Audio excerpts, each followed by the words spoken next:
Good morning, everyone. Thank you for coming. Today we're here to discuss Boom by the Bay 2019. Just want to kind of go over some of the details of what you can expect to get some of the information out to people. For more information, if people go to tampagov.net, Boom, it has all the information you need to plan ahead and enjoy the event. There will be a map with 4 different locations, because there are going to be 4 different spots where there will be simultaneous fireworks shows. We have Waterworks Park, Armature Works, the Julian B. Lane Riverfront Park, the Tampa Convention Center, and Sparkman Wharf. There is information showing the parking and shuttle options. The different transportation options include the Downtowner, which is free, the Tico Line streetcar, which is free. We have Heartline buses. There will be Heart buses free on July 4th. We have the Coast Bike Share, the e-scooters, the Pirate Water Taxi, and we have rideshare programs. The website has a series of frequently asked questions. It will be able to tell you what to do. I'm encouraging everyone to text the word BOOM, B-O-O-M, to 888-777. That's BOOM to 888-777. I think it's very important. You'll be able to get updates on text through text messaging. We will be able to give you weather alerts. We'll be able to give you updates if there's any changes to the fireworks times. It'll be able to give you information about parking.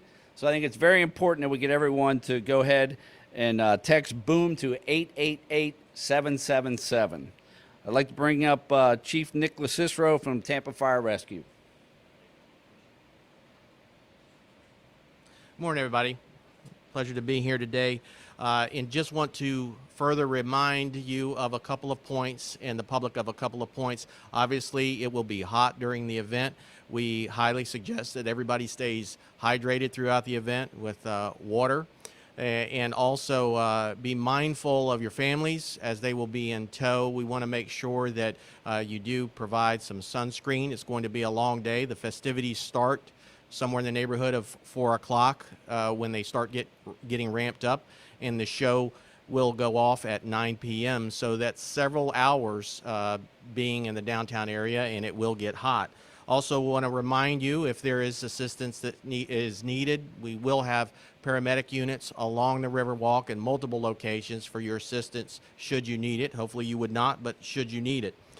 The fire marshal and the fire marshal's office will be on landside and on the water to oversee the fireworks and making sure that the chute goes off without issue. I want to remind you that there will be some exclusionary or hot zones around the fireworks barges, and we will be certainly mindful of the areas on landside to ensure that there's no fireworks that land in brush and whatnot. So we'll be watching that, and there'll be some crews that'll be on landside as well for that safety point. Just some generalized tips I also would like to bring to your attention. Certainly, we're happy and proud to put on this event on behalf of Mayor Castor, and this will be the best view that you can find anywhere in the Bay Area. Certainly much better than any kind of festivities that you would have at your house. But with that said, I want to make sure that you are considerate of your neighbors. If you do have fireworks or sparklers around your house, you want to make sure that as always that these kinds of events are supervised by adults. Make sure that you're mindful with children in that area. Also, make sure that you have a bucket and some water if fireworks sparklers are going to be used, and avoid setting multiple fireworks off at one time. So just some generalized tips. Again, stay hydrated, prepare for the sun, prepare for a long day, and we thank you for your support in spreading that word. Thank you, Chief.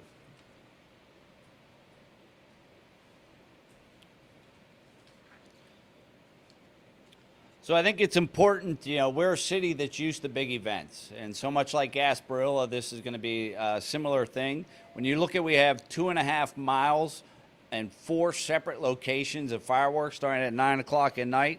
It's very important that you plan ahead and that you have some type of plan on if you get separated from your group, how are you going to reunite? How are you going to get back together?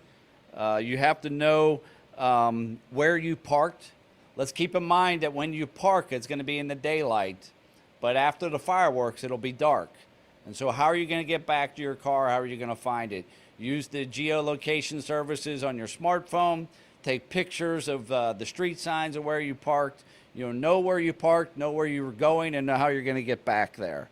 I think the easiest thing to be is to arrive early for this event. The fireworks start at 9 o'clock, with some of the events starting at 4 p.m.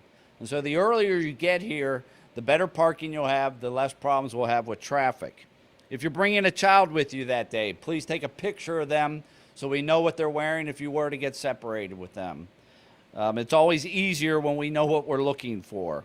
Like I said, use your smartphone to take a picture of where you're parked. And of course, if you see something, say something. It's very important. We're expecting very large crowds. We want it to be a safe event, but we do have to remember this is the world we live in these days, and that we cannot let our guard down when it comes to any type of attempted act of violence. We will have police officers everywhere. They'll be on foot, they'll be on bikes, horseback, boats, and in cars. We have, at some point between 7:30 and 8 p.m. at night, we will be shutting down the water for safety precautions of the fireworks. So if you're in a boat, that's why it's very important that you join text BOOM to 888-777 so that you can get alerts as to when we shut down the water. Because there will be a certain point in time where if you're in your boat out on the water, whenever we lock it down, that's where you're going to be stuck for the night. I would avoid Curtis Hickson Park. When you look at the sight lines, that is not the place to watch fireworks. I know a lot of people want to go there because it'll be open, but it's not the right place to watch the fireworks. Does anyone have any questions for us? They will all be at the same time. We're expecting to start at 9 o'clock without any weather delays. I know Mayor Castor has already declared there will be no thunderstorms for that day, so we'll see what type of pool she has. But they're going to be all at the same time for 20 minutes starting at 9 o'clock.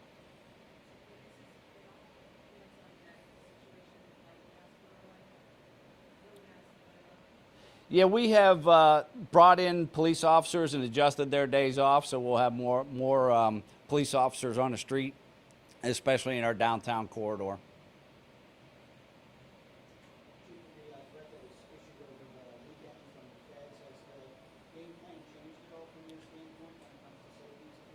No, we always monitor that though, but right now we don't have any known threats, but we're obviously very aware of that. It's always a concern as the chief of police when you get large crowds together. And that's why I always talk about a reunification plan of how, if you get separated, how you can get back together. Yes, we are. Well, we always communicate with the feds as to what's going on. We have our the Tampa Bay Fusion Center, which we partner with many of the Bay Area agencies. I'm in close contact with the Hillsborough County Sheriff's Office. They are going to be helping us out there on the water. We have the Coast Guard out on the water, so we'll have multiple agencies involved. It's hard to tell. I've heard anywhere from 100,000 to 200,000. It's the premier event. I think it's just kind of like weddings and funerals. It all depends on the weather, so we'll see.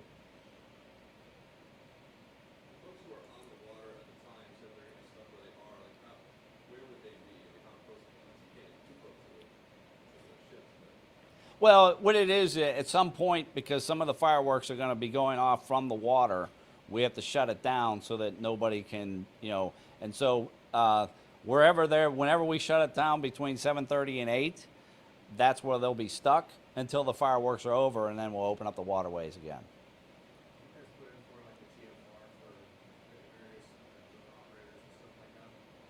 I'm sorry, what was the question? No. No. All righty. Thank you.